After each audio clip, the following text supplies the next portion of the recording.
Hey there, welcome to Crime Dive. My name is Crystal Sky, and if you're anything like me at all, you find yourself drawn to true crime cases. So that's what I talk about. If you like true crime, and you also want to feel better about your makeup skills, you should totally like, subscribe, and let's hang out together every Tuesday, where I will take a deep dive look into a true crime case while slapping on the old face. So just real quick forewarning, there is a fly buzzing around here that I cannot get, so sorry if you see a fly buzzing around here. Also, guys, my skin is so terrible. I hate the heat so bad. So bad. It does not do well in the heat at all. It's so bad. I have the worst skin. I hate it.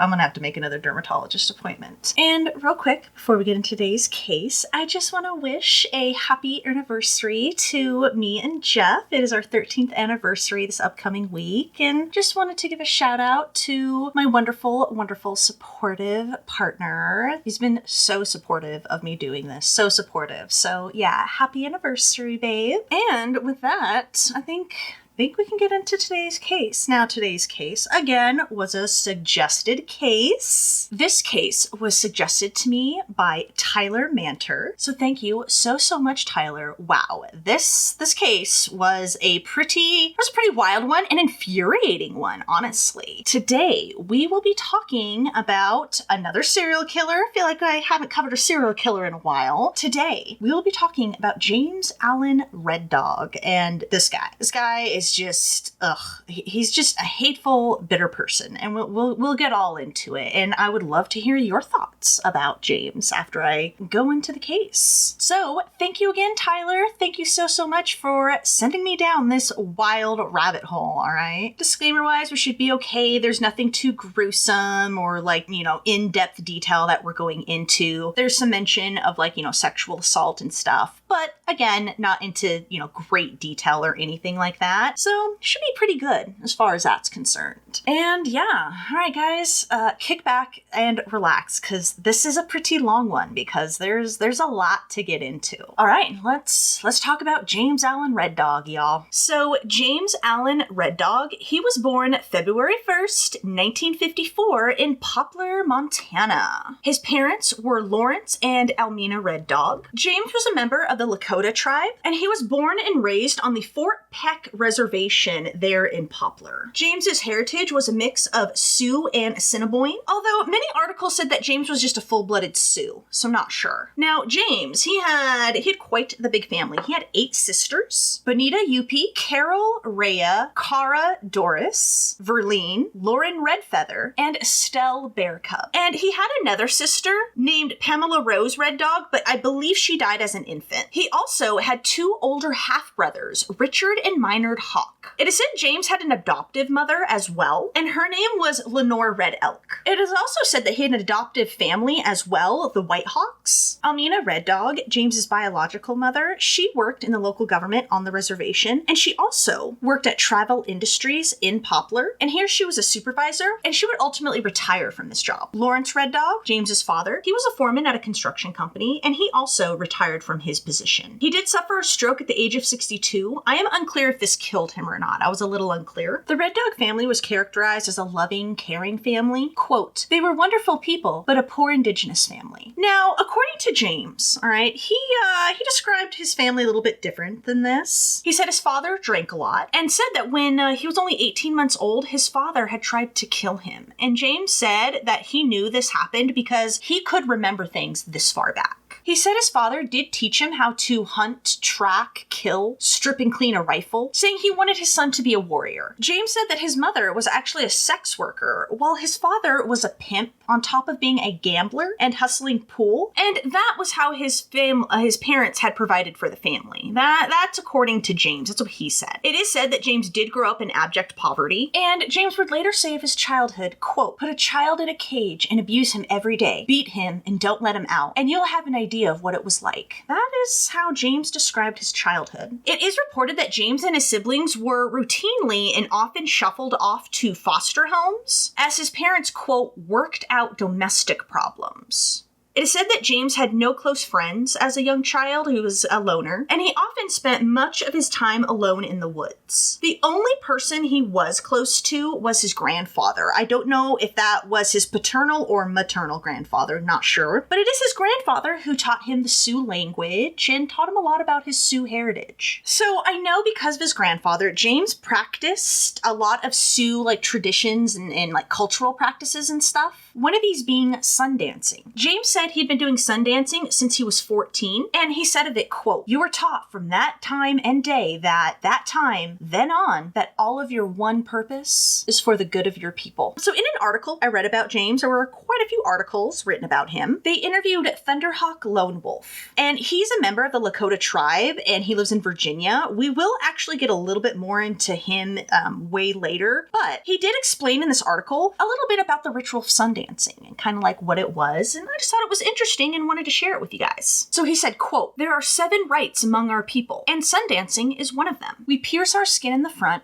and dance. It is a form of thanksgiving on behalf of our people. It is a commitment." So that was super interesting. So James claimed to not only have a rough childhood, he claims to have attempted suicide several times as a child, with the earliest attempt being at age 3. He jumped into a body of water, I think a lake or something, quote, "with thoughts of suicide." James said his childhood was fraught with lots of physical injury, falling off a horse at a rodeo, bitten by a dog, cracked over the head with an electric guitar, and he said he had been in a number of car accidents. I'm unclear if James was trying to claim that these were all instances of physical abuse or something, or just trying to point out how much physical injury he had sustained over his life. I was a little unclear on that. James would later say that the only work on the reservation that anyone could find involved criminal activity. There were no other options. According to a family acquaintance, life had, quote, "very little to offer James." And it is said starting around the age of 8, 9, 10, around there, James began emulating the behavior of one of his older half-brothers. I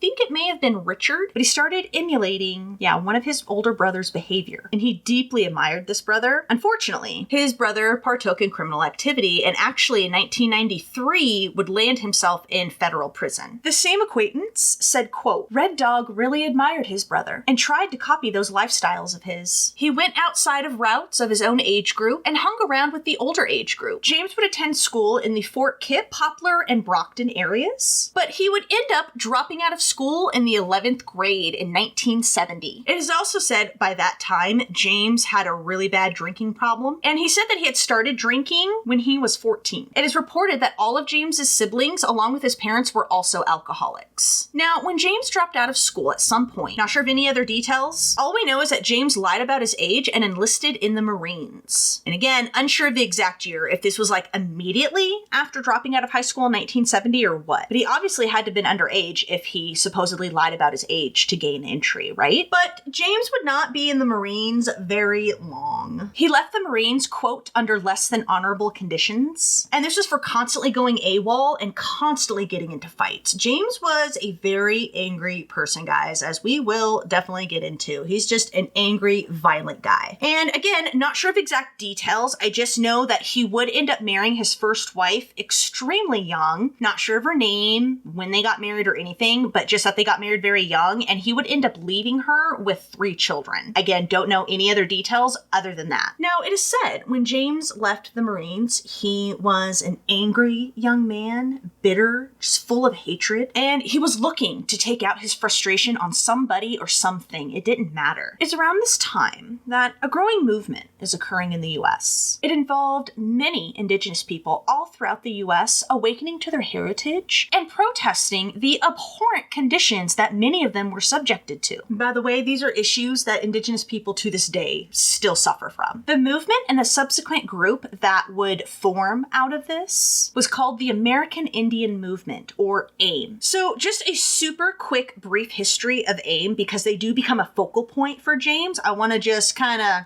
deviate just a skosh and just tell you a little bit about AIM. So AIM began in Minneapolis, Minnesota in the summer of 1968. It began taking form when about 200 people from the local Indigenous communities in that area, they turned out for this big sort of town hall type of meeting, all right, and had been called by a group of Indigenous activists. These activists were led by George Mitchell, Dennis Banks, and Clyde Bellecourt. And the meeting centered around the growing frustration of decades, centuries, really. Pretty much it's the founding of this country. A federal policy regarding Indigenous people, which, had left them with high unemployment, slum housing, racist treatment, illness, and just all out abject poverty. Again, issues that they are still suffering from to this day, disproportionately. And out of this meeting, this little kind of town hall meeting, the AIM movement was born. AIM's leaders spoke out about the many issues plaguing the Indigenous communities and fought for treaty rights and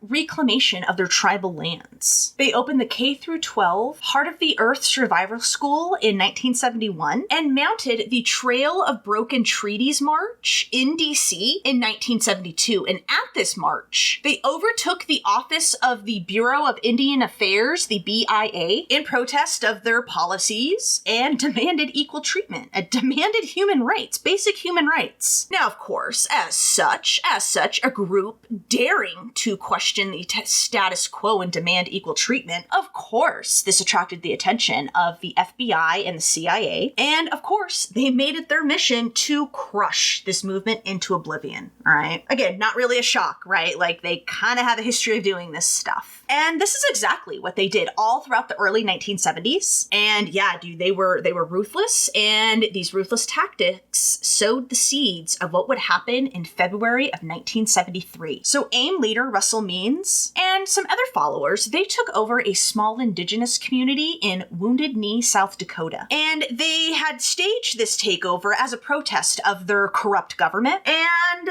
as such, the FBI was called in to rein them in, right? And this resulted in a 71-day standoff between the FBI and these members of AIM. Other reports said it was 68 days, but you get the gist. It happened for, there was quite a while of this standoff. In the end, 2 people were killed, 12 were wounded, and 1,200 people were arrested. And I guess this incident drew not just nationwide attention, it drew worldwide attention and kind of made what AIM was talking about, the plight of the Indigenous communities throughout the US, it started to be talked about on a global level as well, people were paying attention. AIM leaders were later tried in court, and after an 8-month trial, they were acquitted of all wrongdoing. So when James is out of the Marines, it is right at this time where AIM is really, gaining speed and traction. They're growing, their message is spreading to other Indigenous people throughout the country. Wounded Knee had already happened, so that was a pretty big deal. And a lot of Indigenous people, I just said, were kind of awakening to this message, and this included James. Now, James, who's, already angry and bitter and is looking for just any excuse to vent that, he starts hearing about AIM and he decides he wants to join it. And all of this, coupled with his hostility and anger, boiled over one evening on October 3rd, 1973. So 8 months after Wounded Knee. So James, along with his friends Stephen Wayne Lilly, who was 17, and Ralph Clancy, I don't know his exact age, but I know he was also underage as well, so I think he was 16 or 17. They're all hanging out, so 3 of them, they're all hanging out and they're drinking, talking about how bad they wanted to join AIM and what they could do to get their attention. And they talked about how they could join AIM by taking over this tool store in Wolf Point. Again, we're still in Montana. And yeah, they would take over this hardware store and call AIM to assist them. Yeah, I'm not sure why they thought taking over this random hardware store would play at all into AIM's message. I'm not sure. I don't know if I'm missing something. Just kind of seems like if you're going to take something over to get their attention, it would be more like government related. You know what I mean? I don't know. I don't know what, they're a bunch of kids, right? So yeah, they're talking and drinking, talking about their bravado and how badass they are. And yeah, man, we'll take over the store. We'll call AIM. We'll be so awesome. You know how it is, especially as they're drinking, and they're talking. But as the night goes on and the beer dries up, the tough talk kind of ceases. And they kind of drop it. And then James, Stephen, and Ralph, they then head over to Bill's Pizza Palace. And they were going to go here to get more beer. I'm not sure why you'd go to a pizza restaurant for your beer run, but okay, maybe that was the only place around. I don't know. Now, this restaurant was on the Fort Peck Reservation, where James, lived. And it was owned and operated by Michael Clark Veseth, who was 39 years old. Michael was actually a native of Malta, and he had attended the University of Montana and had actually graduated from Montana State University. He originally worked in the insurance business in California, but in 1965, he decided to move to Wolf Point, Montana, and he opened a music store. He then opened his pizza joint 2 years later in 1967. He was unmarried, and the shop always closed at midnight. So as he was cleaning up this October evening, he got a knock on his back door. And this was sometime around 1:15, 1:30 in the morning. So technically we're on October 4th now. And of course, as we know, this was James and the boys. They had pulled up, discovered that the front door was locked, and then had driven around back and knocked on the back door. Stephen was standing outside and it is said never stepped foot inside the restaurant itself, while Ralph was passed out, like asleep or from drinking in the back of the car. Other reports said that it was actually Stephen who was passed out in the back of the car, so I'm not sure about the conflicting reports there. When Michael answered the door, he told James he was closed for the night, but James said that he wanted beer and he would not listen, and Michael was refusing. He was like, I'm closed, dude, no. And that is when James shot at Michael with a .22 caliber pistol. Other reports said it was a .22 caliber rifle, so not sure if it was a rifle or a pistol, so not sure, but he shot at Michael with a gun. And one of the bullets that he fired landed in Michael's chest. And I read some reports that said this killed him instantly, actually. James then proceeded to steal beer from inside the restaurant and then left. Now, articles that were written many years later after this happened also claimed that James took off with a little bit of money as well. Now, I'm not sure how Michael was discovered, but I do know that 2 teenaged waitresses would testify at the trial. So I'm guessing they probably stumbled upon their boss and then called 911. When authorities got to the scene, they rushed Michael to the Wolf Point Hospital, but he was announced DOA, dead on arrival. Michael left behind his parents, who were referred to only as Mr. and Mrs. Clark Veseth, and a grandmother named Alvia Oancake, and all of whom lived in Malta. I believe he also left behind some like cousins and aunts and uncles as well. Now, later that same day, so it's now in like the daytime of October 4th, I don't know how, but I do know that James is apprehended that same day, many hours later. Again, not sure of the details, but I do know that he was arrested by the FBI, and he was arrested for robbery and first-degree murder, and Stephen was apprehended again that same day behind a business. Again, don't know any details. And I'm not sure how Ralph was apprehended, but he too was caught. So the 3 men were not running around long. Aw. See, this is why I don't wear black. And of course, all 3 boys would be tried in federal court. This was a federal case because this had happened on the reservation. On December 6th, Stephen was found guilty of first-degree murder. His robbery charge had been dropped, and this was in federal district court in Glasgow, Montana. Stephen was sentenced to life in prison. James's trial was held in Billings, Montana, after his attorney, Francis McCarville, had successfully argued for a change of venue. Now, at James's trial, he testified in his own defense and said that he was just an innocent bystander that night. He hadn't shot Michael. In fact, Stephen had shot Michael. Quote, I had no idea that Steve was planning a robbery. No idea that he was going to shoot the owner. James said that he took beer from the restaurant because he was told to. It wasn't for himself. I don't know if he was saying Stephen told him to get it. He said he feared, quote, for my life and the life of the 2 girls, which I'm assuming he's talking about the teenage waitresses. The prosecutor, Keith L. Burrows, he challenged James on the stand, pointing out the many inconsistencies and holes in his story, and pointed out that James's statements changed from what he initially told FBI agents to what he was testifying to now. James admitted he, quote, lied to the agent, but I'm telling the truth now.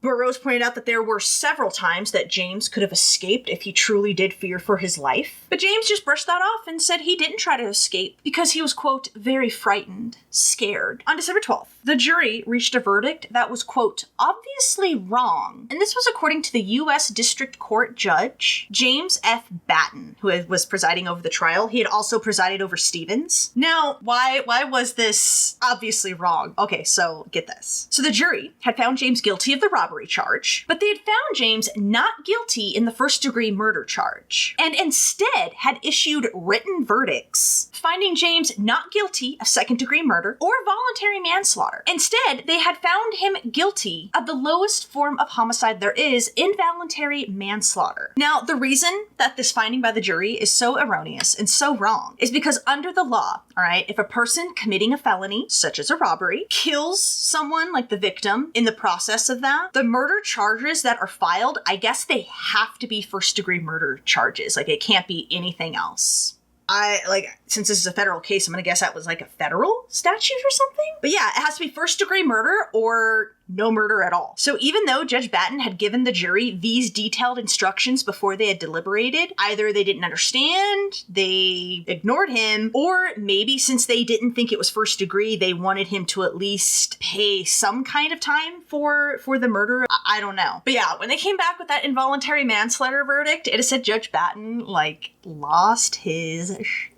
He was so mad. I guess even court officials, made note of it. And there's dude, he was so mad. He dismissed the jury, ordered them to leave the courtroom, but he kept court in session. And guess what? Get this, guys, get this. Get this. He ended up dismissing the murder charge entirely, saying, quote, "It is obvious that the jury did not follow the court's instructions, so I am dismissing the murder charge." The robbery conviction, it did stood though, and so James was sentenced to 15 years in federal prison. And he was sent to the federal penitentiary in Lompoc, California. Ralph was the last one to be sentenced on December 17th, and he pled guilty to the robbery charge. Now, since he was a juvenile, so I don't know if he was younger than James and Stephen, but since he was a juvenile, I guess the prosecution bungled and didn't properly file the right charges against him or something like that. So his murder charge had been dropped on a technicality, and he pleaded guilty to robbery. Judge Batten sentenced him to 6 years in the federal penitentiary in Sandstone, Minnesota. I wonder how they determine what federal penitentiary you'd go to. So get this.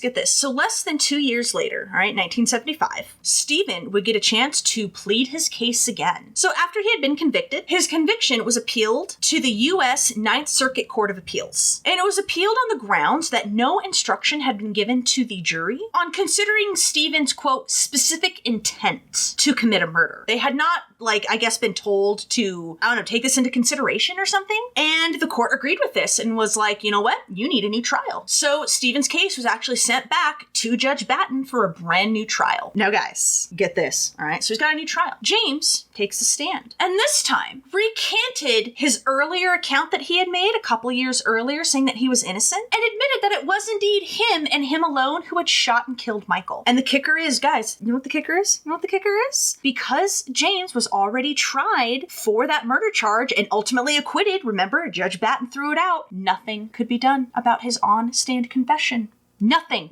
So he gets away with admitting to cold-blooded murder, no extra time. And in late May of 1975, Stephen was ultimately acquitted and was actually released in prison. And I guess it was found out at his new trial that Stephen actually, had the least culpability out of all three. So maybe it was really him who was passed out in the car? Not sure. But yeah, I guess at his trial, it was brought to light he was actually, the most innocent. Meanwhile, James headed back to prison to serve out his paltry sentence for just murder. But don't you worry, James would soon be on authorities' radar yet again. So on August 6th, 1977, still serving his time in Lompoc, California, James, he's 23 years old at this point, him and another inmate, Raymond Allen Tapaha, he was 24 and serving time for felonious assault, escaped prison when they were on a community outing. Yeah, James and Raymond made a break for it. Other sources said that they were actually on their way to some sort of indigenous ritual or ceremony, and that's when they took the opportunity to escape. And on the evening of August 9th, while they're on the lam, they would meet their next victims, guys. Not sure what Raymond and James were doing between August 6th and August 9th when they would meet their victims. I'm guessing maybe living in the woods or something, but yeah, obviously living on the lam, right? Their next victims were Stanley Large Jr., aka The Thumper. He was 28 years old. Stanley's young cousin, Levi Aragon, who was 18, and Stanley's friend, 31-year-old John Alex Moses. Other sources said that it was Moses Alex John.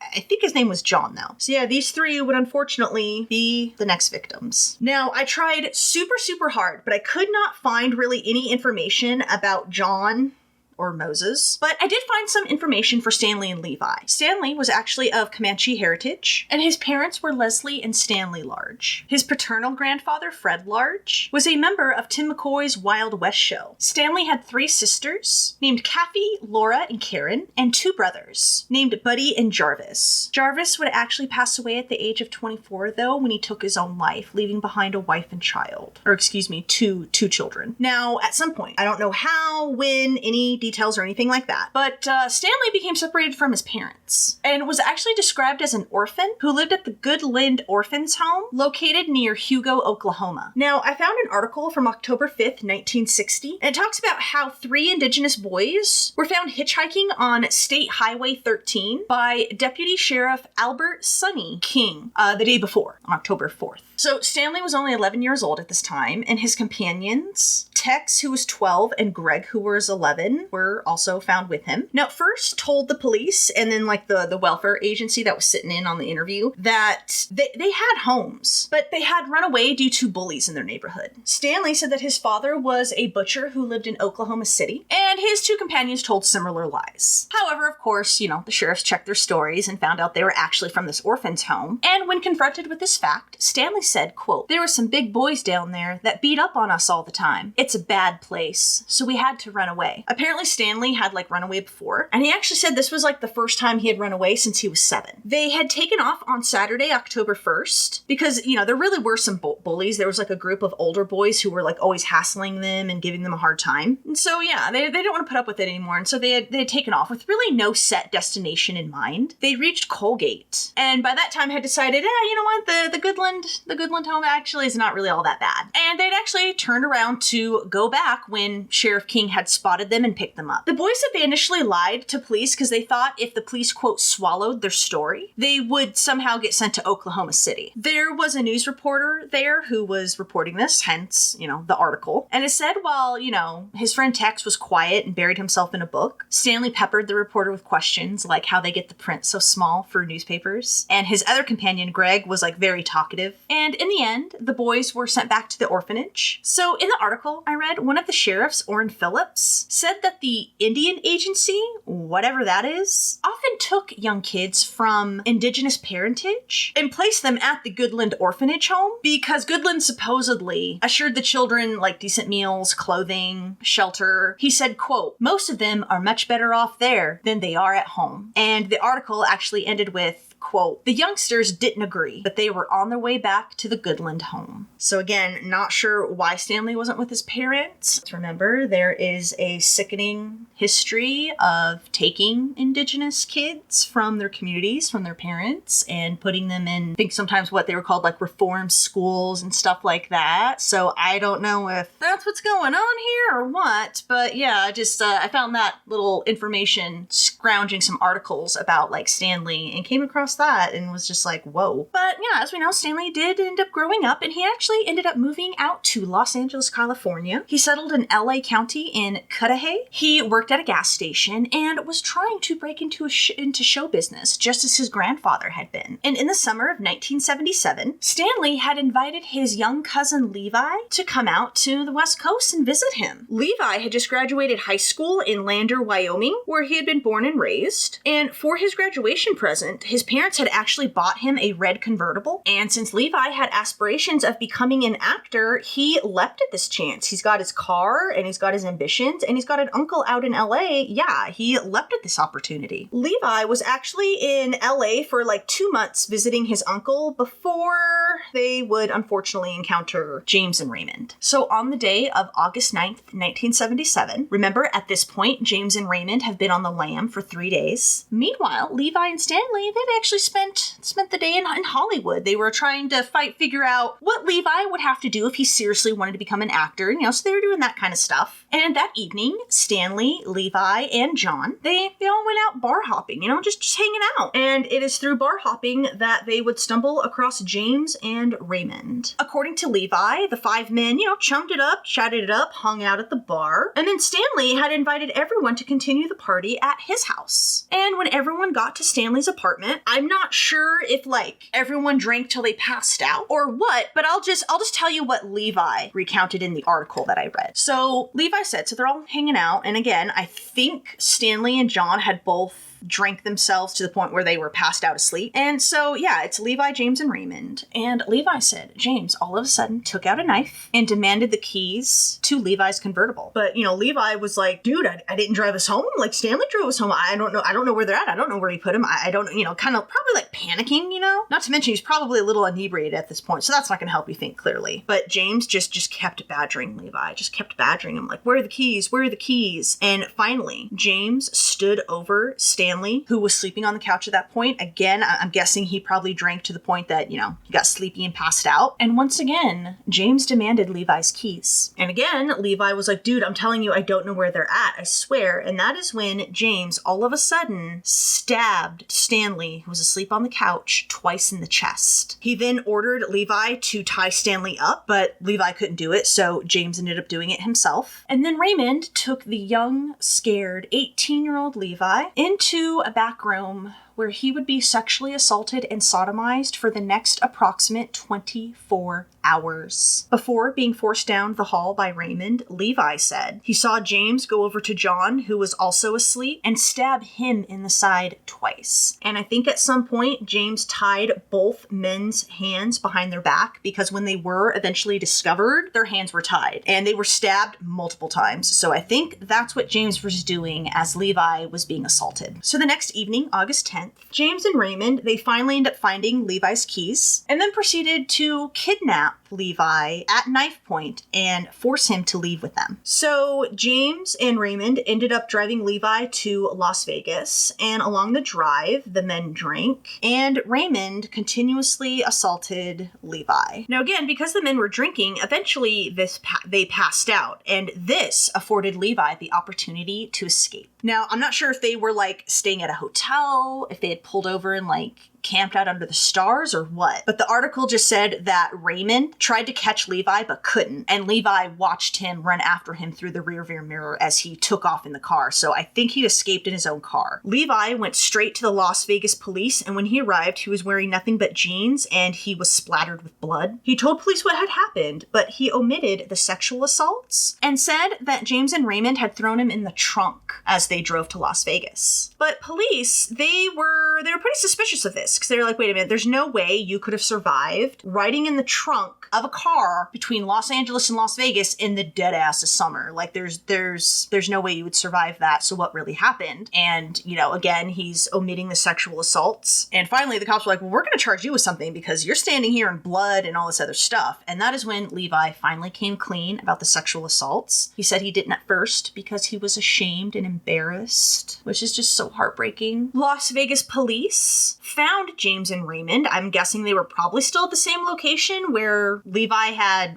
run from. Not sure, but yeah, it wasn't long before Las Vegas police had both men in custody. And then they also called up the LA police to inform them that they were going to find 2 bodies in an apartment. And by August 12th, both men were in the custody of LA officials. And just a few months later, as he's waiting for, the process for these charges to go through, in December of that same year, James married his second wife, Carlene Bonnie Johnson. And this was, of course, behind bars in a prison ceremony. He had met her behind bars. She had actually been visiting the prison he was at, visiting someone else, and that's how they had met. And on April 10th, the following year, 1978, both James and Raymond, they ended up pleading guilty to 2 counts of second-degree murder each. Now, I don't know about Raymond, but James, all right, he got a pretty sick, sweet deal out of this, all right? So James pleaded guilty to the second-degree murder charge in exchange for serving sentences concurrent to the robbery charge. The original one that had sent him behind bars. You know what this meant? He would serve no extra time for these double murders. Yeah, once again, James outright confesses that he murders people and he gets away with it. He gets away with it. Can you believe that? Can you believe that? This a-hole has now murdered 3 people, and he actually hasn't served any time for it. Remember, he is serving 15 measly years for a robbery charge. Isn't that wild? Isn't that unbelievable, guys? Oh, it gets more unbelievable. So at some point in 1978, not sure if this was after he had pled guilty or what, but James was transferred to the U.S. Federal Penitentiary in Leavenworth, Kansas. And then in November of 1980 was transferred to the Federal Penitentiary in Marion, Illinois. So a few years pass and he's serving his time behind bars. And starting around 1982 or so, maybe even earlier than that, James began distributing all kinds of drugs behind bars. Marijuana, amphetamines, pills, heroin, you name it. James dealt it and distributed it. And yeah, he was definitely like a drug kingpin behind bars. He distributed to inmates, to all the gangs. He was the go-to guy. Now, James was able to be a drug runner because his second wife, Bonnie, smuggled them into him when she would visit him behind bars. So at that time, husbands were allowed contact visits with their wives and children. The visits could last several hours, and they could actually visit for up to 35 hours a month. Now, it was during these contact visits where Bonnie would give James the drugs. She would sneak them in her bra. The drugs were packaged in balloons, and they were about the size of a thumb, and James would either swallow them or shove them up his bum and retrieve the drugs later. He said the number of balloons that he would smuggle in at one time would number in the dozens. He became quite adept at it. James would later say that having Bonnie smuggle the drugs into him was actually relatively easy, even in front of the guards. Quote, "We had a good relationship with the guards." And it was being a drug runner behind bars that James would run into his fourth victim. And it was a fellow inmate, Joseph Little Joe Ortega. Unfortunately, could not really find any info about him, probably just because his name is it's kind of like a common name, right? Joe Ortega, like that's a pretty generic name. And I'm not sure how much press coverage his murder behind bars got. So on February 23rd, 1983, Joseph, who was serving a 25-year sentence for grand larceny and first-degree murder, was found dead in his cell that afternoon. And he was overdosed on heroin and Quaaludes, both of which were supplied by James. So James and another inmate named Frank Kiko Mercado were charged with complicity in Joseph's murder, but two other inmates who were also members of the Mexican Mafia were actually the ones who were charged with the actual murder of him. And these inmates were Robert Black Bobby Ramirez and Philip Black Segura. They were accused of using the lethal injection or hot shot to kill Joseph that previous evening that he had been discovered. Robert and Philip would be brought to trial in November of 1986 on first-degree murder charges. And then James, along with Frank, testified for the prosecution at these trials. And James and Frank testified for the prosecution in exchange for some pretty sweet deals. Yet again. Now, James, he admitted that he had been the prison's main drug distributor for well over a year and admitted to supplying the drugs that killed Joseph. And for James's cooperation, he was granted full immunity in the death of Joseph, even though he had been the one not only to provide the drugs, but he had been the one to suggest that's how you kill Joseph. But he wasn't granted immunity just from that. He was also granted immunity from drug distribution charges. Yeah, can you believe it? Once again, this guy is getting off scot-free for murder. He would also be transferred to a different federal prison. Not just that. When he would ultimately be released from prison, he would also be given a new identity. He and Bonnie would actually be federally protected witnesses. And there was also a charge that he had had from June of 1986, accusing him of being a felon receiving a firearm, which he, of course, had pled innocent to. He had been caught with a .22 caliber semi-automatic pistol, and I'm sure that charge got taken away too because I could find nothing about that particular charge. So I'm pretty sure that got wiped off too. Frank, meanwhile, he would admit to being present when the fatal injection was given to Joseph, and he ended up pleading guilty to conspiracy charges, and in exchange, the prosecution, led by Assistant U.S. Attorney Marsha Johnson, would recommend no more than 20 years for Frank's involvement because his charge actually carried like a potential life sentence. So he actually got a pretty sweet deal. James obviously got a way sweeter one. So at Robert and Philip's trials, James testified, openly admitting he was the drug dealer behind bars. He even went into great detail about like how he had done this and stuff. Now, by the time James is testifying at these trials, I do not think he was distributing drugs any longer. I think that actually stopped sometime in November of 1983 because the prison that he was at had gone on lockdown. So you know how before, like they were pretty kind of lax with the visits, like contact visits and stuff? Well, apparently there had been an incident where 2 guards had been killed, and then like a week later, an inmate was killed. And so this had caused the prison to go on like lockdown and institute like some really strict measures. Now, wives and children, they were only allowed to visit inmates for up to 1 hour, 4 times a month. And there was now a glass partition separating the inmate from his visitors. So yeah, I think that was the end of his drug running. So Now, yeah, he's on stand testifying how he had achieved being the drug runner behind bars and all that, and talking about how he did it and the process and stuff. He then said that he had filled a drug order for Robert, Philip, and other members of the Mexican mafia the day before Joseph was killed. Now, James said that Joseph had been killed because he had been considered a thief, and because he had been stirring up trouble between the Mexican mafia and the Aryan Brotherhood, and he had done this by, quote, knocking over or stealing from their lockers. That's what James is saying, is that's what got Joseph killed. James testified that Robert had told him that members of the Mexican mafia were going to give Joseph a hot shot of heroin. He said Robert, quote, told me there was going to be trouble and I should sleepwalk or ignore him. He also told me to expect a shipment that I wasn't supposed to swallow. And that is because this shipment was supposed to contain like pure heroin, like very, very potent stuff. James said that after Joseph was dead, Robert told him that he injected Joseph with, quote, a couple $50 papers of heroin. James also claimed that there were 4 or 5 other inmates in the cell when Joseph was killed. Frank testified and admitted that he was one of those people. He admitted that he had been present when Joseph was given his hot shot of heroin, and he said Robert had given Joseph the lethal dose. He said just after dinner on February 22nd, 1983, quote, Bobby gave Black 2 papers, or packets. One was marked with an X, one with a B. He said to give the one with the X to little Joe. He said it was pure heroin. Frank said that he then called for Joseph, and he, Joseph, and Philip all went to Joseph's cell to, quote, get fixed. Now, Frank said that Philip, quote, fixed his heroin first, quote, the one in the paper marked B, which was lactose. Then he played it off like the heroin wasn't any good. Then he cooked up little Joe's and injected it into his right arm. 3 to 5 seconds after they pulled the needle out of his arm, his eyes rolled back and his legs got wobbly. Black told me to go outside the cell and keep watch. He was laying little Joe down on the bed when I left. Frank also said that the day Joseph's body was found, Philip had sent numerous messages to the Mexican mafia that, said that Joseph was dead and, quote, everything was cool. But Robert and Philip's defense team, Thomas Day was Robert's lawyer and Michael McHaney was Philip's, they brought 2 other inmates to undermine any credibility that James or Frank had. Yeah. And not just that. One of these inmates was none other than James' half-brother, Richard Hawk. He had also been an inmate at Marion Penitentiary along with James. Richard testified that James was a, quote, psychopathic liar. He testifies for his own means. He uses situations to get things in his own hands.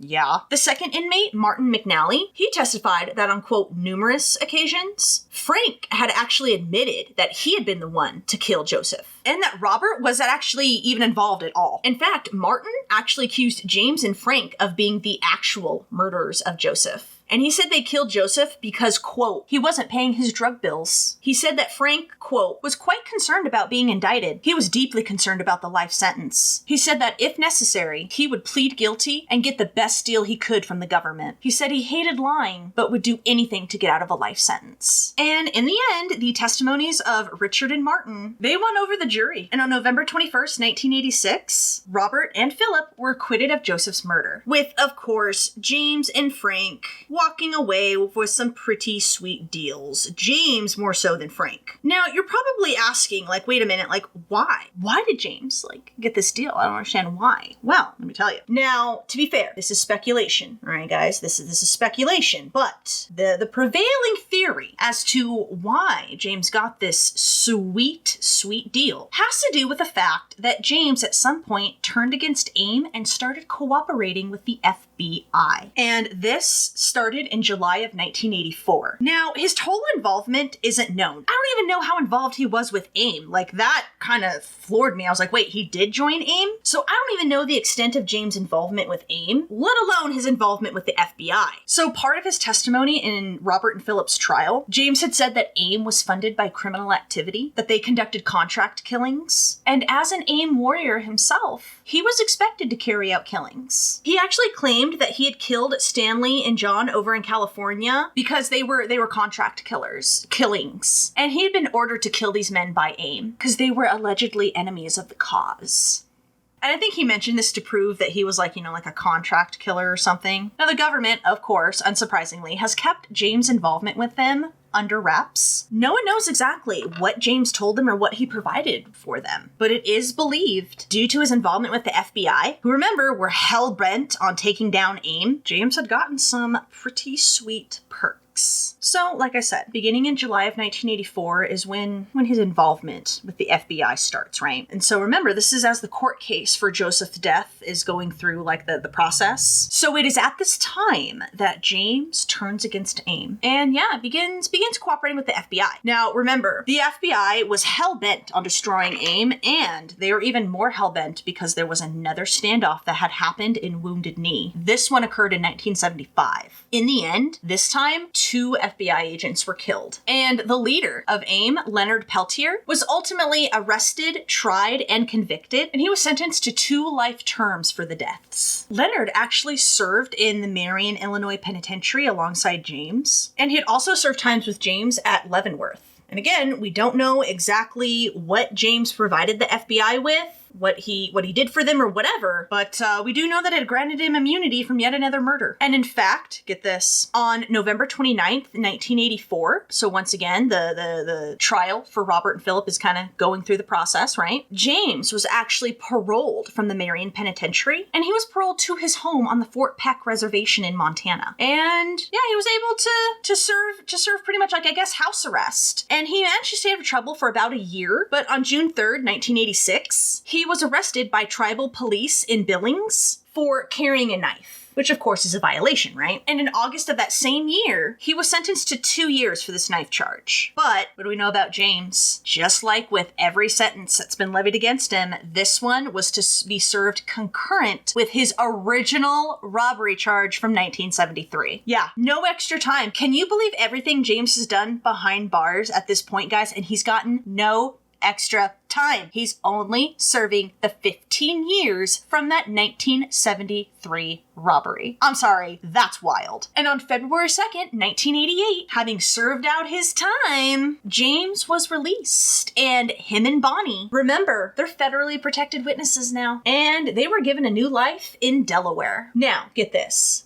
no officials in Delaware, none whatsoever, were informed that James was going to be relocated to their state. They had no idea who James even was. Now, apparently, James declined placement in the Federal Protection Witness Program, which would have given him like a new social security number, new identity, and new life. And he opted, I guess, instead for a simpler version of the program, which I did not know existed. So I'm guessing maybe this just entails in moving them to a new location, but not changing their name or anything like that. That's what I'm going to assume what that means. On June 27th, 1989, surprise, surprise, James violated his parole, and he was sent back to prison, but he was released exactly 1 year later in 1990, and he was re-released to Delaware. Now, when James and Bonnie are in Delaware, he's successfully able to put on a different persona for people here. People who knew James around this time when he was in Delaware, they remember him as being an intelligent, articulate person who had a prison background, though many assumed it was just because of his rough, poverty-stricken upbringing. James had even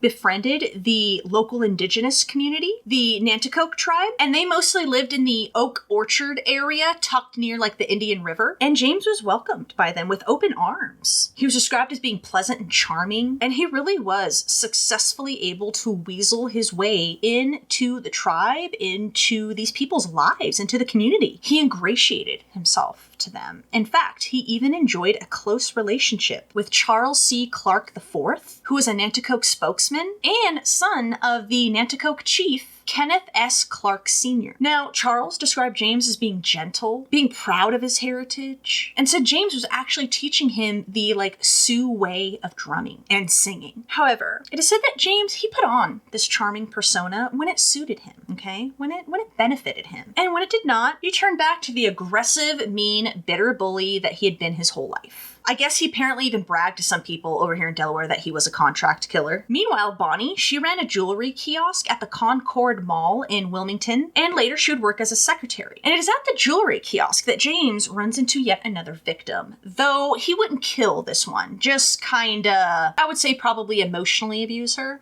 So the woman was given the moniker Sue in the article that she did, in the interview she did. So that's what I'll be calling her, Sue. So Sue, she worked for Bonnie at the jewelry kiosk, and she was able to give a little bit of an insight into the relationship between James and Bonnie. Sue said the two of them hardly spent any time together, and Bonnie worked long 10-hour days at the kiosk, quote, working herself down to the bone. James, doing nothing, would expect Bonnie to wait on him hand and foot when she got home. Yeah, surprise, surprise, he's a misogynist, right? Sue said it didn't take her long to realize that James was a very selfish, self-centered person, but Bonnie had told Sue that James had grown up in a very rough childhood, had a very rough childhood. He lived in abject poverty, and violence had started at a really young age for James. So again, kind of, I think, trying to like excuse or at least explain, why James was the way he was. Now, eventually, Sue and James would end up becoming intimate, and this intimacy would produce a daughter. Now, Sue says that it wasn't an affair. She was never in love with him, and quote, it wasn't a prolonged anything. She said she, quote, adored Bonnie and James, and was really lonely, and also really admired James, like really looked up to him, had a lot of respect for him. Now, she didn't really go into details of to like how her daughter was conceived exactly, and she likened her relationship with James to that of a gullible student and a lecherous teacher. When Sue started working for Bonnie, she was freshly divorced and was sharing custody with her ex-husband. She had 2 kids with him. She said James, or Jim, as she called him, wasn't really too fond of kids. So when her children were with their father, she would go and,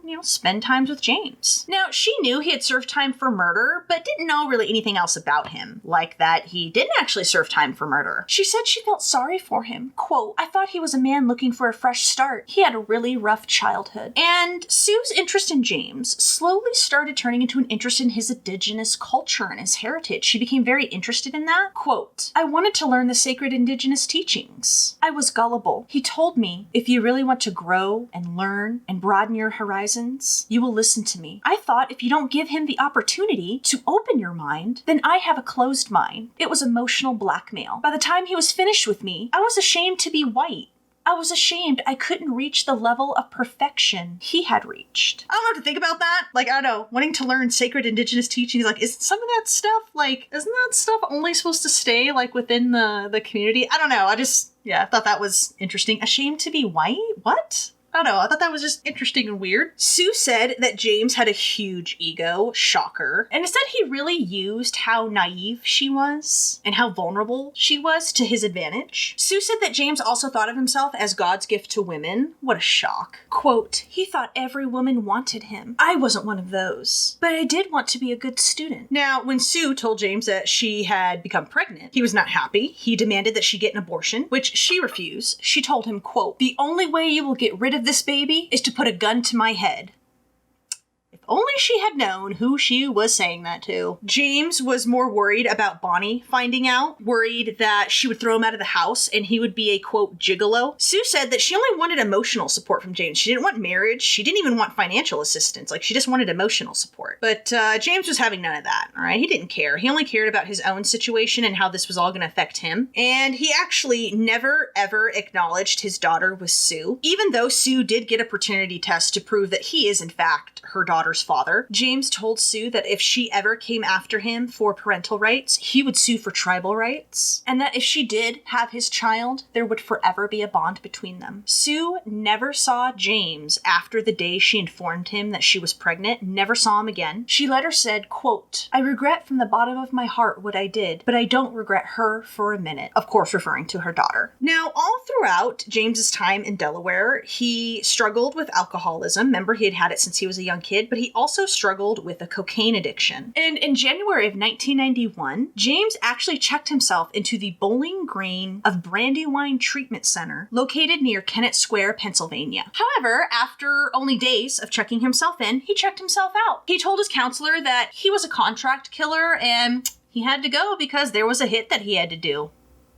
In the counselor's report, which was made public record, it stated James, quote, thinks about killing cops that will lead to his death. Methodically plotting to kill. Always an option to kill a cop to make money. And it would only be 1 month later that James checked himself out of this center, where he would meet and kill his final victim, 29-year-old Hugh Pennington. Hugh Scott Pennington was born February 27th, 1961, and he was very, very close to his father, James Pennington, and his mother, Ailsa Pennington. Hugh also had a sister named Sage. Hugh, he grew up in suburban Wilmington, attended Folk Road Elementary School, and graduated graduated from Mount Pleasant High School. After high school, Hugh obtained an associate's degree in electronics, and he had gotten it from Delaware Technical and Community College in 1986. He ended up settling in Penny Hill, living with his mother on Marsh Road. Neighbors described the pair as quiet, but very friendly. Everyone sort of kept to themselves in this neighborhood. One neighbor, Frances Hubick, described seeing Hugh often walk past her window, and she said of the pair, quote, "They were very nice people. They were quiet people. You didn't really see very much of them." I feel like that's how my neighbors would describe me.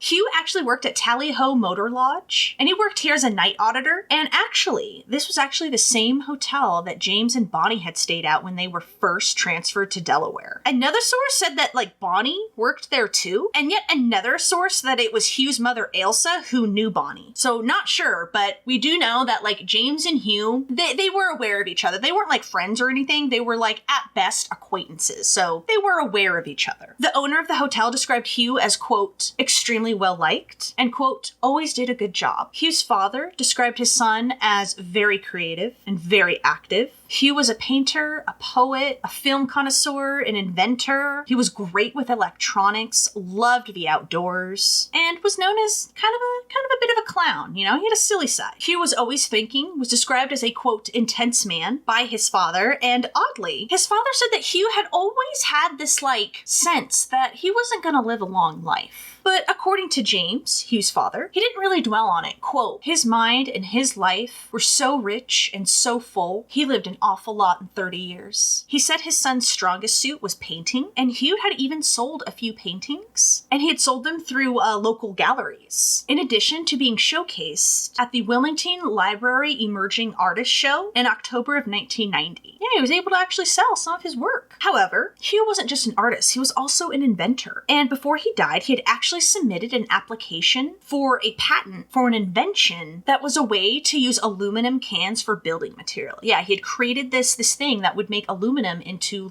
sustainable building material. According to his family, Hugh already held 2 patents in electronics and structures, but according to his father, quote, it's not his accomplishments that count. He was definitely my best friend. You don't need to be much more than that. And again, just to kind of describe a little bit more about Hugh, I actually found a little blurb that Hugh had written into a paper not long before he would die. It was in that section of the paper where people will write into the paper and tell them their opinions on stories or current events or something. So it was on one of those, and it was in the News Journal. And of January of 1991, Hugh had written in, and he was talking about his opinion of the Gulf War that was happening. He was against war, pretty much reiterated what a lot of us, anti-war advocates say, that, it does nothing. It just, ruins soldiers' lives, ruins people's lives, just makes oil barons and weapons manufacturers and defense contractors richer, on and on and on. He cited the need and the necessity to go to clean, renewable energy. Quote, but that energy cannot support the military/industrial power structure. He went on to say that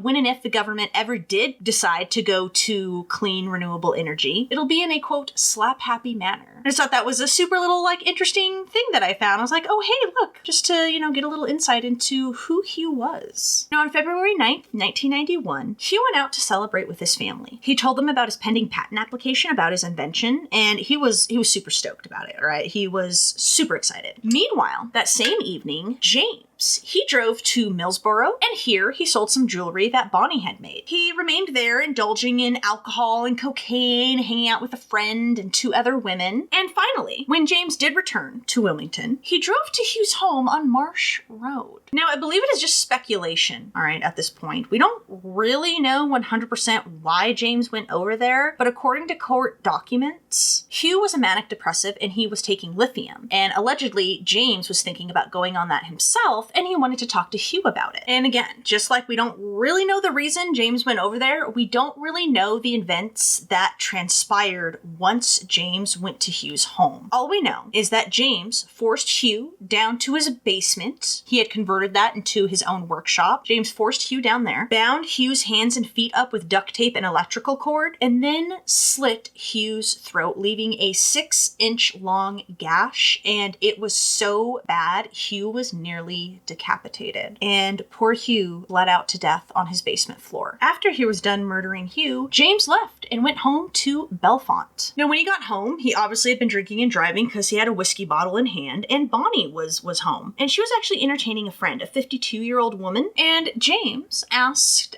Bonnie's friend if she could give him a ride. He told her he needed a ride up to a tavern so he could help someone tow a car. And yeah, she agreed. So before they left, James grabbed a clothesline, and yeah, him and this woman left. I'm guessing Bonnie just stayed at home. Now, somehow, using, I guess, his manipulative charm or something, James instead talked the woman into driving at her own house. And when they got there, they came in, she put her keys down, and she sat down. And right after she sat down, that is when James pulled out a knife and straddled her. He put the knife with a bone handle to her head and said, quote, "This is it. You have to do what I want. No one can help you." James told her that 4 robbers were going to come and they were going to ransack her home because he owed them $30,000, and he told them that they could just take it out of her possessions. James then forced the woman up to her bedroom, forced her to undress, tied her down to the bed with the clothesline he had taken, and repeatedly sexually assaulted and sodomized her. James later then told her that they were going to have to make a drive. They were going to have to drive to Sussex County, and they had to go there because they had to save Hugh. He was in danger. He had been kidnapped by those 4 robbers. He then told her that she needed to call her place of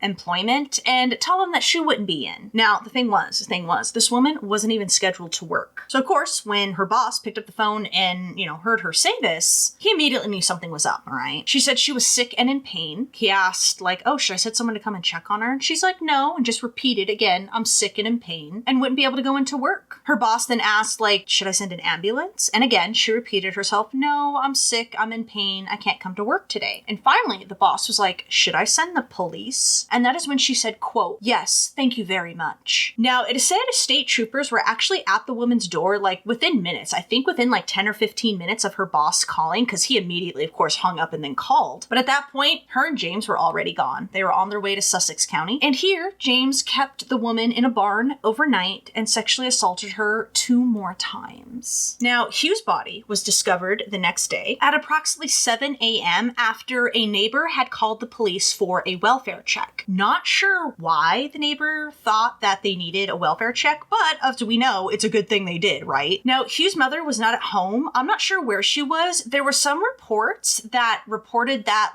the woman victim that James had was Hugh's mother, but I don't think that's correct. But then there were other articles that said Hugh's mother knew Bonnie, so I'm not sure, but I don't think it was Hugh's mother. I'm not even sure where she is. So she wasn't home, but of course, they found Hugh in the basement. Now, police initially ruled his death, quote, suspicious, and they began working the scene, gathering forensics and waiting for an official cause of death before, actively saying this was a homicide. They were at the home for 7 hours collecting all kinds of evidence, and James had left behind quite a lot of forensic evidence. They found strands of his waist-length hair, bloody footprints, and a bloody fingerprint was found on a piece of cardboard that was next to the washing machine. And they also found a pack of cigarettes that I believe James left behind. I don't think Hugh smoked. Meanwhile, so the same morning when James and that woman are at the farmhouse, James and her, they drove over to a friend's trailer. Other sources said that it was a house. So trailer/house, because James needed to make a phone call, and the farmhouse that he had taken her to was abandoned. There was no phone or electricity there. Now, once there, get this, James leaves the woman in the car with the keys as he goes inside to make his phone call, and of course, this chick takes the opportunity to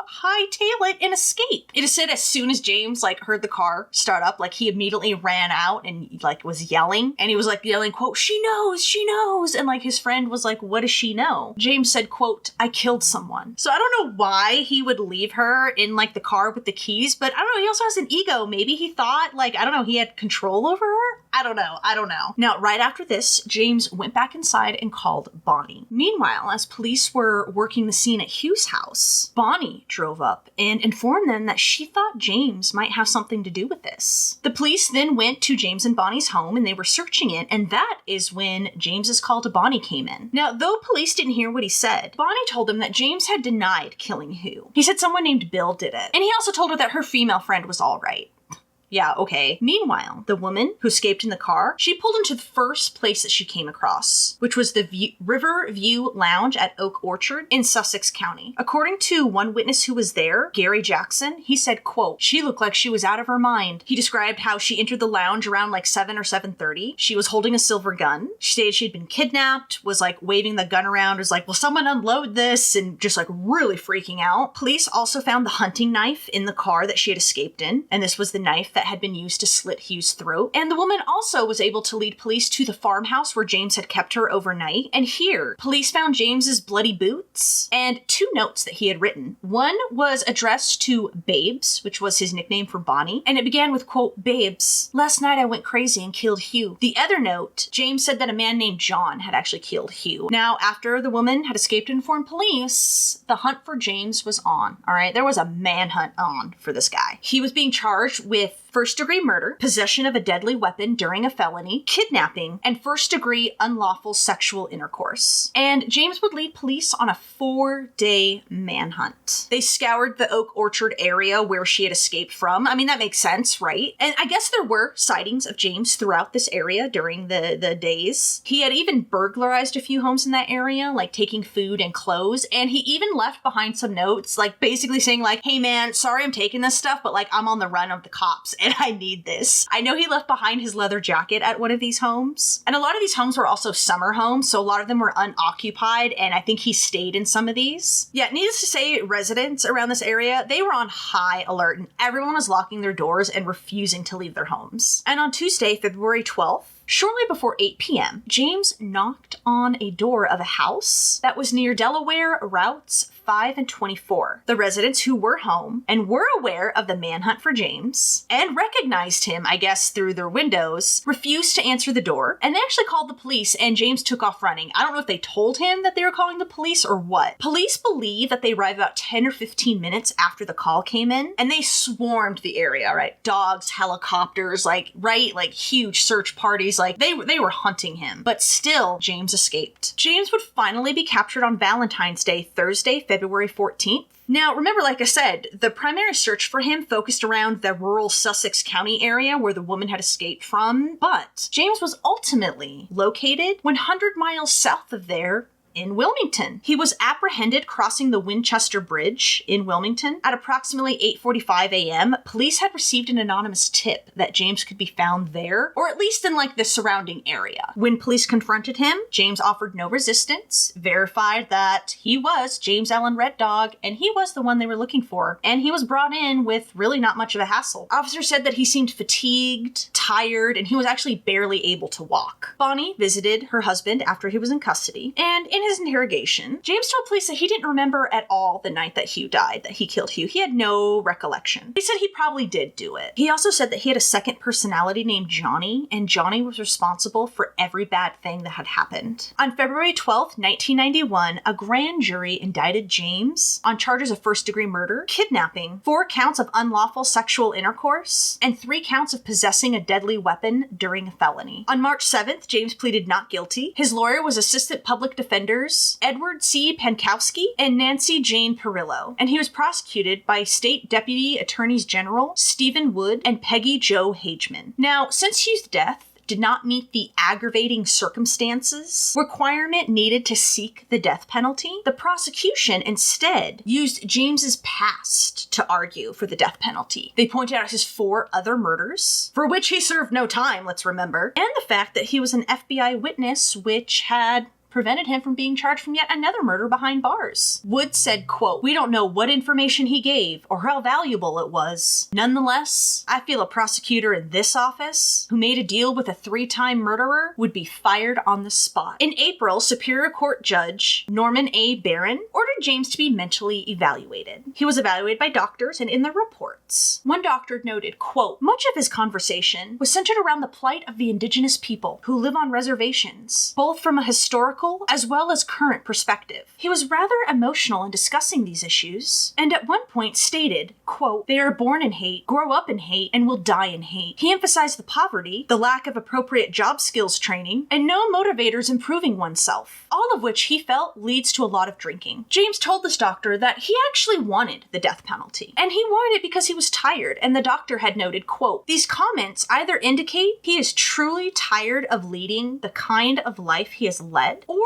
are an attempt on his part to elicit leniency from others." James told his lawyer, Pankowski, that he wanted the death penalty in part because groups he had testified against in the past, they had contracts out on him and he wouldn't be safe in any prison. James had told doctors that Hugh's killing was yet another contract killing, and he said that the woman that he kidnapped and sexually assaulted, Bonnie's friend, no, he was actually having an affair with her. In the end, doctors determined that James was mentally competent to stand trial. And on March 12th, 1992, James ended up pleading no contest to all 9 of the charges he was facing, and he asked the court for his punishment to be the death penalty. He actually waited until the week before his jury selection was to begin to plead no contest. And I guess he had done this on purpose in order to stretch out the court process. According to Pankowski, quote, "He wanted to stretch it out. He wanted the state to do all that work. He's laughing at them." James told the lawyer and the court that he wanted to hurry up his death. He was worried about the effects a long trial would have on his wife and his family, on top of the victims' families. Oh, don't act like you care now. During the hearing, the Penningtons and the female victim, they actually ended up sitting behind Bonnie in court. And get this, Bonnie actually turned around and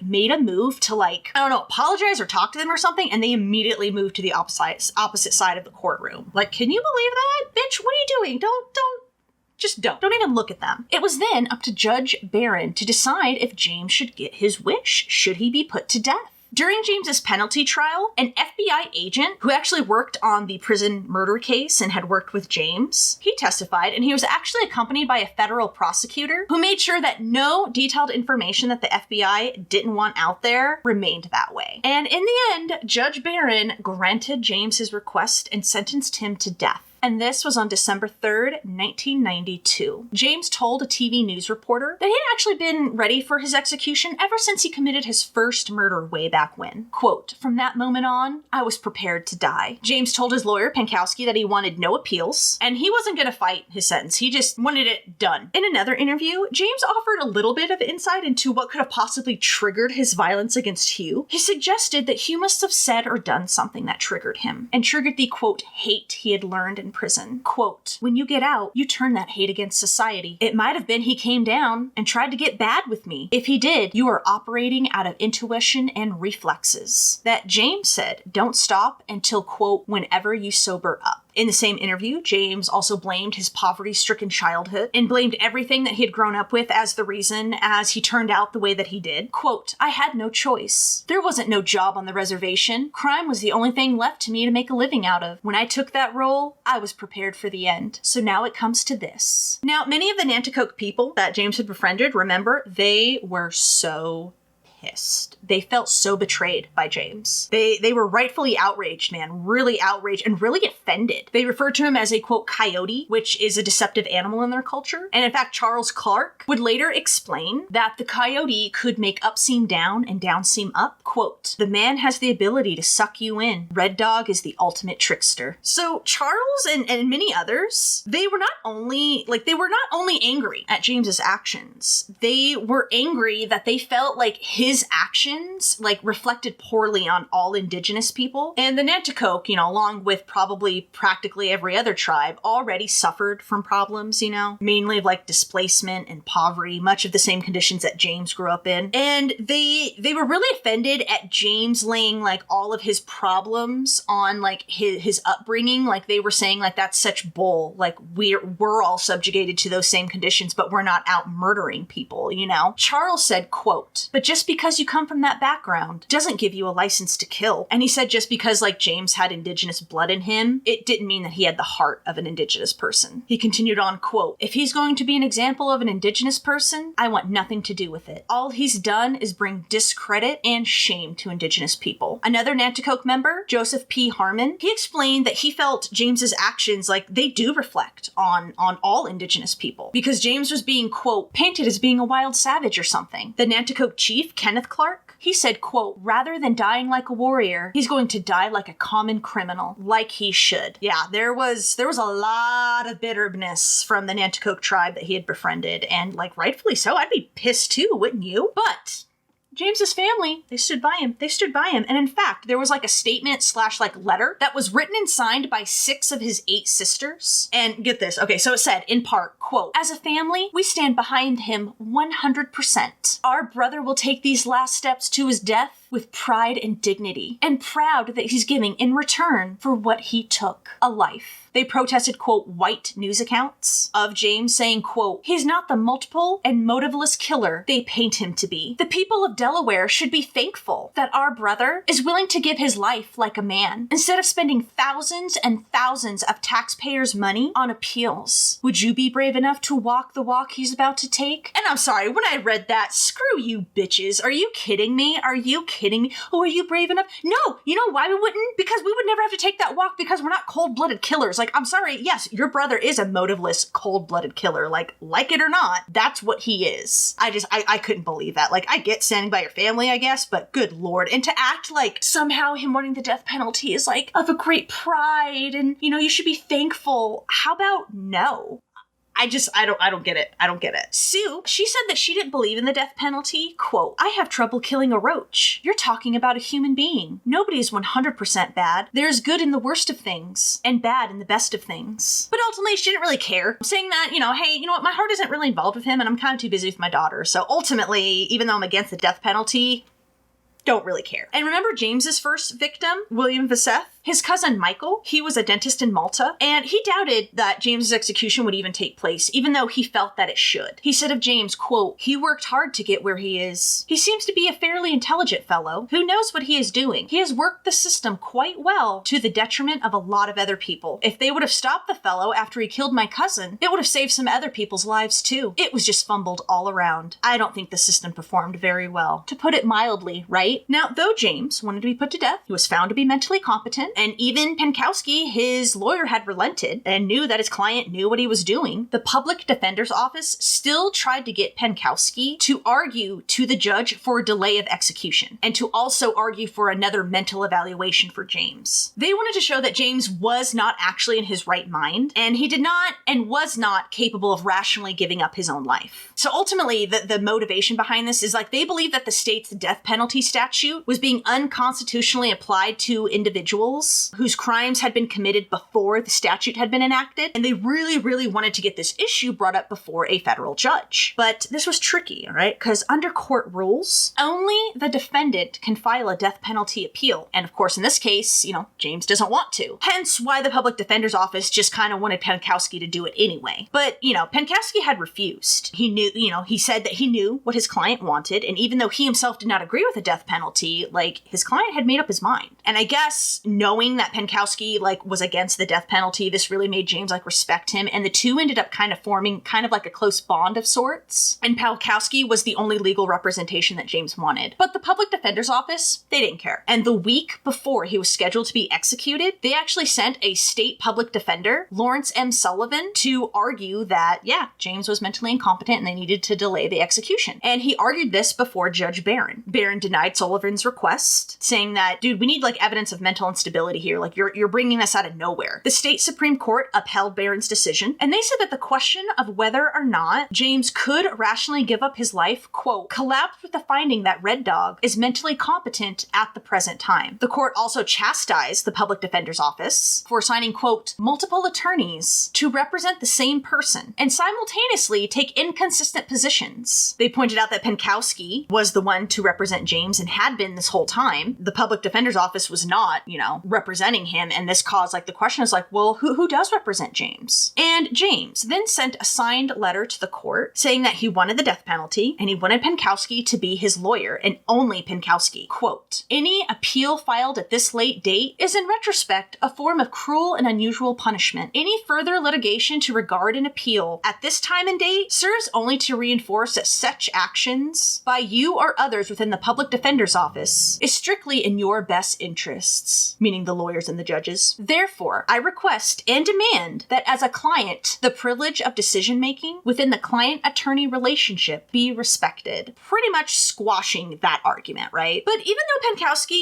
he knew James wanted to die and, he was willing to, represent him and all that. Remember, Penkowski, he's against the death penalty, so of course he was still trying to talk James out of it at the same time. You know what I mean? Because again, they had formed a close bond. He spent a lot of time with James, talking to him, and all that time, Penkowski said that James became sort of an enigma for him. Quote, "I've only known the Red Dog who was a real considerate, kind, and very intelligent individual." He was like, yeah, undoubtedly James killed these 5 people. He wasn't trying to deny that. But he did try to say that James had been in a drug or alcohol-induced state for all of the murders, save for Little Joe's behind bars. And he actually believed that there were mitigating circumstances in James's past that could have helped him avoid the death penalty, even if the state had pushed for it. But James was adamant that none of these details ever be shared. Penkowski tried to get Charles Michael Thunderhawk Lone Wolf. Remember we talked about him, he explained the sun dancing. He was actually an emissary of Dr. Arvell Looking Horse, who was actually the spiritual leader of the Sioux people. Remember, James is of Sioux heritage. And Penkowski had arranged for Charles to meet with James in an order to talk him out of essentially killing himself, right? See, the tribal spiritual leaders of the Sioux people, apparently they wanted James to change his mind because, they saw this as akin to suicide, and they were against suicide. But after meeting with Charles once for 20 minutes on March 1st, 2 days before his scheduled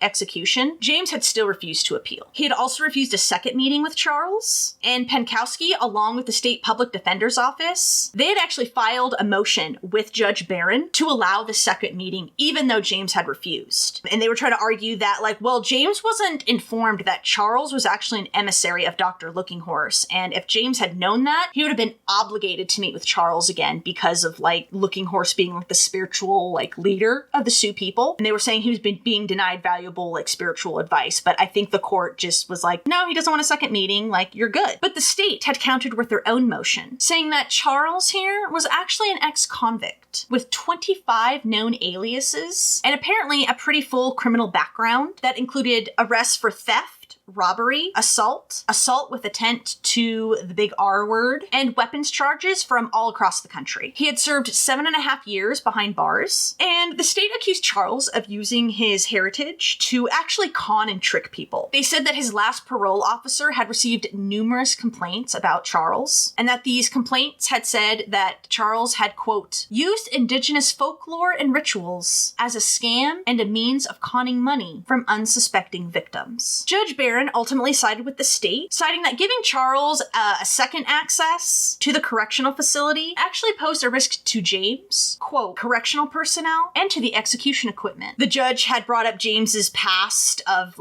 smuggling things behind bars and cited that as that's another reason I don't want you meeting with him. And then the judge also pointed out, plus, James had already picked a spiritual advisor. He's already picked the dude. It was John H. Morset, and he was a spiritual advisor to the Sioux people in Poplar, where James was from. And that's who James had picked to ready him spiritually. So the judge was like, no, your request is denied. Now, Charles, afterwards, he was not happy with this decision, and he spoke out afterward, saying that James shouldn't kill himself. Quote, "To give up is the coward's way. We do not believe he should die a martyr. We believe what he is doing is committing suicide." Charles said that John wasn't even Sioux, and, quote, "In my opinion, he is not a true spiritual leader of our people." John has said that he was adopted by Sioux and had actually been practicing spiritual rituals for 10 years, and these were for Sioux tribal members. Charles said that he believed John was wrong in spiritually advising James, and that he shouldn't be spiritually advising him, he should be trying to talk James out of killing himself. Charles also complained that prison officials hadn't let him take in certain objects when he met with James, including a sacred pipe, and he also said that he didn't believe James had spoken to him, quote, with a clean heart. He also said that he was, quote, bitter about Nanticoke Chief Kenneth Clark making those comments about James, James, and it actually called for the resignation for Department of Corrections Commissioner Robert J. Watson, who was actually an Indigenous man himself. Yeah, he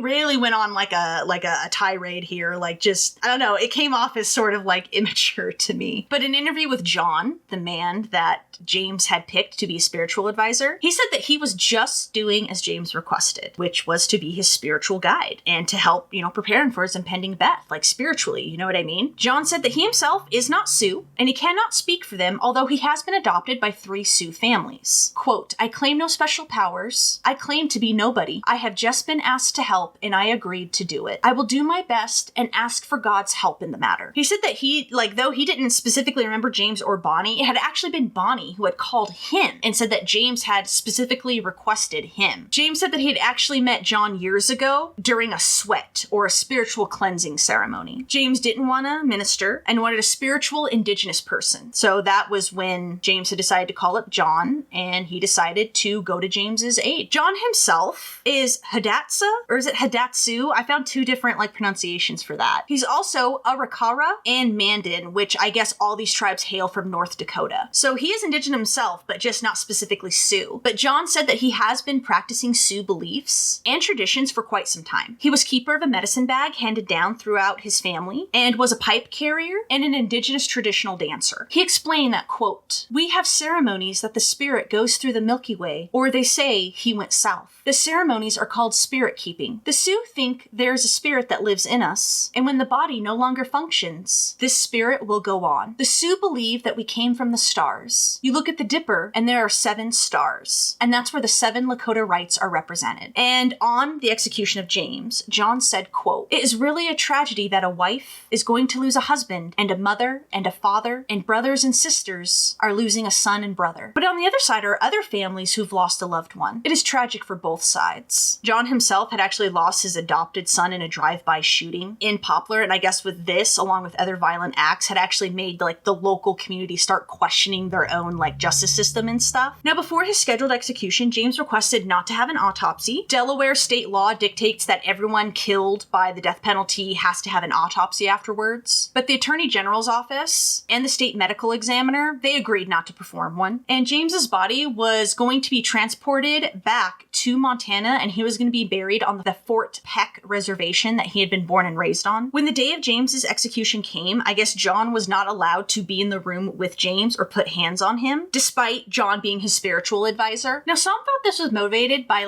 bigotry or racism because the year previous, serial killer Stephen Brian Pennell, remember, I have a video on him, you should totally check that out. But when he was in the execution room, he got to have his parish priest in the room with him, and his priest was able to lay hands on him. But officials said that it was because of this incident with Stephen Pennell that they wouldn't allow anyone to be in the room with James, because they didn't want anyone to inadvertently interrupt the intravenous lines that would be hooked up to him or mess with the equipment or anything. James's last meal consisted of lobster tail, steamed shrimp, fried shrimp, steamed clams, fried clams, cocktail sauce, rolls, green seedless scrapes, apple pie, and coffee. Right before he was led into the chamber, John performed a prayer ceremony, which consisted of him placing beads on James's neck and putting a stripe of red coloring in his hair, and it was placed there so that his spirit would be accepted into the afterlife. The 2 men then prayed together during the UEP, or healing ceremony. James was ultimately executed on March 3rd, 1993, at 39 years old. He was the second Indigenous man to be executed. The first had been Edward Ellis in Texas in 1992, the year previous. James's last words were to his wife, spoken in Sioux, which roughly translated to, quote, I remember you, saying this, I dance towards you, I love you, my wife. Then he spoke in English to all the witnesses, which included a lot of press and prison officials. Quote, I'd like to thank my family and friends and Mr. Penkowski for supporting me and all others who treated me with kindness. And for the rest of you, you all can kiss my ass. Minutes later, he exchanged words with Bonnie, once again, saying, quote, I'm going home, babe, to which she responded through the partition, quote, I know, I love you, I'll be there soon. She talked to her husband in sign language, at some point beating her right fist above her breast and making a circle with her right hand, and James's final reply was, quote, I love you too. It took about 4 minutes for James Allen Red Dog to finally die from lethal injection, and he was pronounced dead at 10:28 a.m. James was described as lacking any and all remorse by the press. Many thought his kiss my ass last comment, like, showed that he lacked remorse and was, like, defiant to the end. One reporter said, quote, "It's a queasy, cold feeling I have, and I'm not sure if that's because I saw someone die or because his last comments told me I was watching a killer die." Pankowski said, quote, "He was at perfect peace with himself and what he wanted to do. There was absolutely no doubt he died peacefully but defiant." Kenneth Clark, remember the Nanticoke chief? He said, quote, "Red Dog deserves credit for not fighting it. He was put to death more humanely than his victims." And James's execution was very polarizing, as I feel like a lot of executions are, but James's was very polarizing. There were many who spoke out against it because they were against the death penalty. James was executed almost a year after Stephen Bryan Pennell. Remember, Stephen was the first person in Delaware to die by lethal injection, so I think with James looming to be like the second, it really kind of helped. It helped his case gain extra traction in the media and stuff. A group of citizens had actually formed the Delaware Citizens opposed to the death penalty after Stephen's death. And they were among a group of about 30 people who had gathered for a vigil the night before James's execution, and a group of about 25 of James's supporters and opponents of the death penalty in general. They gathered during his execution and sang Amazing Grace. Some in the group said that James was their spiritual leader, and they burned small bundles of sage and sweetgrass in a cleansing ritual for him. Even Amnesty International USA had presented a petition with 250 signatures to then Delaware Governor Tom Carper, urging him to stay the execution. Governor Carper's office actually received about 24 letters from all around the world urging him to stop James's execution. And again, remember, it's not that these people supported James, it's that they were against the death penalty in general. And I know James's case caused then Senator Joe Biden to,